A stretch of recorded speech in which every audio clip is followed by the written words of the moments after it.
بڑی تیزی کے ساتھ لوگوں کے مزاج سخت ہوئے ہیں۔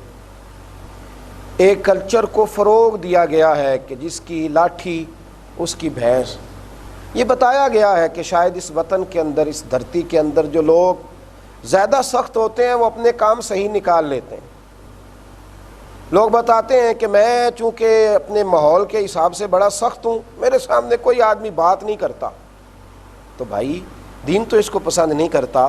ہاں آپ بد مذہب پر سختی کریں گے، بے دین پر سختی کریں گے، کوئی آدمی ناجائز کام کر رہا ہو تو اس پر سختی کریں گے۔ حکم دیا گیا، مومن کے لیے حکم دیا گیا کہ اشداء علی الکفار، وہ کافر پر سخت ہوتا ہے، رحماء بینہم، پر آپس میں تو بڑے رحم دل ہوتے ہیں مومن۔ ہو ہلکا یاراں تو بریشم کی طرح نرم، بریشم کی طرح نرم۔ ہاں رزم حق و باطل ہو تو فولاد ہے مومن۔ مومن غیر کے لیے سخت ہوتا ہے، لیکن وہ اپنوں پر، اپنے گھر والوں پر، اپنے دوستوں پر، ان پر وہ سختی کرے گا۔ وہ صرف ان لوگوں پر سختی کرنے لگ جائے جو اس کے زیر دست ہیں، ذرا اس کے نیچے ہیں، ذرا اللہ نے انہیں تھوڑا سا کمزور رکھا ہے تو وہ سختی کرے گا۔ میرے نبی کریم علیہ السلام نے فرمایا، بخاری مسلم کے لفظ ہیں، حضور نے فرمایا رب کریم نرمی والا ہے، بندوں پر نرمی کرتا ہے۔ وہ سختی کرے تو آپ بتلائیے چھوٹے چھوٹے گناہوں پر سزا ملنے لگے تو کیا معیار ہو۔ فرمایا اللہ نرمی والا ہے اور نرمی کو پسند کرتا ہے۔ ایک صحابی اپنے غلام کو مار رہے تھے، نبی کریم علیہ الصلاۃ والسلام پہنچ گئے۔ اللہ کے حبیب علیہ الصلاۃ والسلام نے پہنچ کر کے فرمایا اس سے درگزر کاری سے معاف کر۔ عرض کی حضور کتنا کروں؟ تو وہ صحابی کہتے ہیں اللہ کے محبوب نے ایسا جملہ کہا کہ میری سوچ ہی بدل گئی۔ حضور میں بڑی معافی دیتا ہوں، یہ غلطیاں ہی بہت کرتا ہے، آخر کتنا معاف کروں؟ تو محبوب فرمانے لگے اتنا ہی معاف کر جتنا رب کریم تجھے معاف کرتا ہے، اتنی نرمی کر جتنی اللہ تیرے اوپر کرتا ہے۔ کتنے گناہ ہیں جن کی وہ سزا نہیں دیتا، کتنی کمزوریاں ہیں جن پر وہ پردے ڈال دیتا ہے۔ اللہ نرمی والا ہے، نرمی کو پسند کرتا ہے۔ اور میرے نبی پاک علیہ السلام فرمانے لگے، مسلم شریف میں ہے، حضور علیہ الصلاۃ والسلام نے فرمایا یہ جو نرمی ہے نا، نرمی اس کا فائدہ یہ ہے کہ نرمی جس چیز میں آتی ہے اسے خوبصورت بنا دیتی ہے۔ نرمی جس چیز میں آتی ہے اسے خوبصورت بناتی ہے۔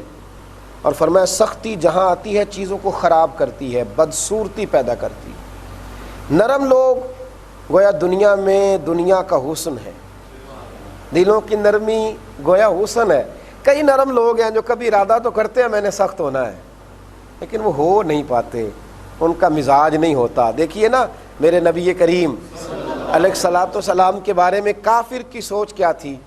جب مکہ فتح ہوا نا، مکہ فتح ہوا تو کچھ بڑے سخت دشمن تھے جنہوں نے دین کو بڑا نقصان پہنچایا۔ تو ان کو لوگ مشورہ کیا دیتے تھے؟ لوگ کہتے تھے مولا علی کہتے نہ چڑھ جانا، تم نے بڑا نقصان کیا دین کا، وہ دین کا دشمن سمجھ کے ماریں گے۔ عمر فاروق کے قابو نہ آ جانا، مار دیے جاؤ گے۔ ابو بکر صدیق، عثمان غنی کے قابو نہ آ جانا۔ تو کہا پھر بچنے کا طریقہ کیا ہے؟ کہنے لگے کہیں چھپتے چھپاتے نا مدینے کے چاند کی بارگاہ میں چلے جاؤ، جو ان کی چھتری کے نیچے آئے گا نا تو معاف کر دیا جائے گا، معاف کر دیا جائے گا، اس لیے کہ وہ کریم ہیں، جب غلبہ کریں گے تو وہ معاف ہی کریں گے۔ اس لیے کہ نرمی دنیا میں حسن پیدا کرتی ہے۔ نرمی کچھ لوگ کوشش کرتے ہیں سخت ہونے کی، پر اللہ بڑا ہی کریم ہے، رب کریم نے انہیں نرمیاں عطا فرمائی، اللہ نے انہیں نوازا ہے۔ وہ کیا کریں، دل کے ہاتھوں مجبور ہوتے ہیں۔ میرے رسول پاک علیہ الصلاۃ والسلام کا ایک فرمان ہے طبرانی میں، ایک فرمان ہے، حضور صلی اللہ علیہ وسلم فرمانے لگے نرمی برکت والی ہے۔ اگر تیرا دل نرم ہوگا تو رب کریم تجھے برکت عطا کرے گا۔ اور فرمایا سختی بدبختی کی علامت ہے، اگر تو دل کا سخت ہے تو یہ تیری بدبختی ہے، اور اگر تو دل کا نرم ہے تو پھر تو برکت والا۔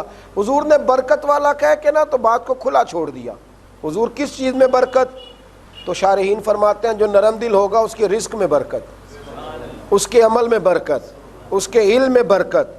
جو نرم دل ہوگا اس کی عمر میں برکت، اس کی اولاد میں برکت، اس کے احباب میں برکت، اس کی عزت میں برکت، اس کی ہر چیز میں اللہ برکت پیدا کر دے گا۔ چونکہ اس نے اپنے دل کو نرم رکھا ہے تو رب کریم اسے برکتیں ہی برکتیں عطا فرمائے گا۔ تو نرم رہنا، مومن اپنے دل کو نرم رکھے، مومن اپنی زندگی میں سختیوں سے بچے. ہاں جہاں سختی کی ضرورت ہو، جہاں سختی کی ضرورت ہو، جہاں اصول قائم کرنا ہو وہاں وہ اصول کو قائم کرے.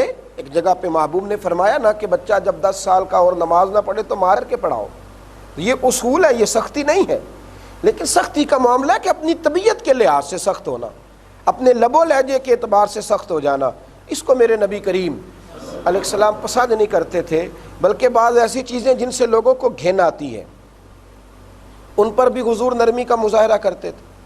ان پر بھی حضرت جناب ابو ہریرہ رضی اللہ تعالیٰ عنہ فرماتے ہیں کہ دیہاتی آیا مسجد میں اور اس نے مسجد میں آ کر پیشاب کرنا شروع کر دیا. کتنی گھن والی بات ہے، کتنا مشکل ہے یہاں کنٹرول کرنا. کہتے ہیں صحابہ میں سے بعض لوگ اس پر سختی کرنا چاہتے تھے اور حضور نے فرمایا اب اسے روکو نا، اس لیے کہ پیشاب کرتے وقت جب کوئی رکتا ہے تو اسے بڑی تکلیف ہوتی ہے، اسے روکو نہیں. جب اس نے پیشاب کر لیا، اب ذرا انداز دیکھیے یہ کتنا گھن والا کام ہے. مسجد میں غلطی سے بھی کوئی بچہ یہ کام کر جائے کتنی تکلیف ہوتی ہے. لیکن رسول کریم علیہ السلام نے فرمایا اسے روکو نہیں بھائی. جب وہ فارغ ہو گیا تو حضور نے ایک صحابی سے کہا پانی لاؤ اور یہاں بہا دو. پانی لائے، مسجد کو دھو ڈالا. حضور نے انہیں قریب بلایا اور بلا کے فرمایا مسجدیں تو پاک ہوتی ہیں، عبادت کے لیے ہوتی ہیں، یہ پیشاب کے لیے تو نہیں ہوتی. اور پھر میرے رسول پاک نے صحابہ پہ نظر ڈالی اور فرمایا رب کریم نے ہمیں سختیوں کے لیے نہیں بنایا، اللہ نے ہمیں رحمت للعالمین بنا کے بھیجا ہے. ہم لوگوں کو آسانیوں میں مبتلا کریں گے، تکلیف میں مبتلا نہیں کریں گے. ہم لوگوں کو آسانی، جب آپ کا دل نرم ہوتا ہے نا، جب کسی مقام پہ دل بڑا نرم ہوتا ہے اور بڑا کسی پہ رحم آتا ہے تو میرے نبی پاک علیہ السلام نے فرمایا تم اہل زمین پر رحم کرو، رب کریم تمہارے اوپر رحم فرمائے. جب آپ کا دل بڑا نرم ہوتا ہے نا، پیار آتا ہے، تو سمجھ لے پھر اللہ وہاں آپ کو اعزاز دیتا ہے، وہاں اللہ آپ کو ایک مقام دیتا ہے.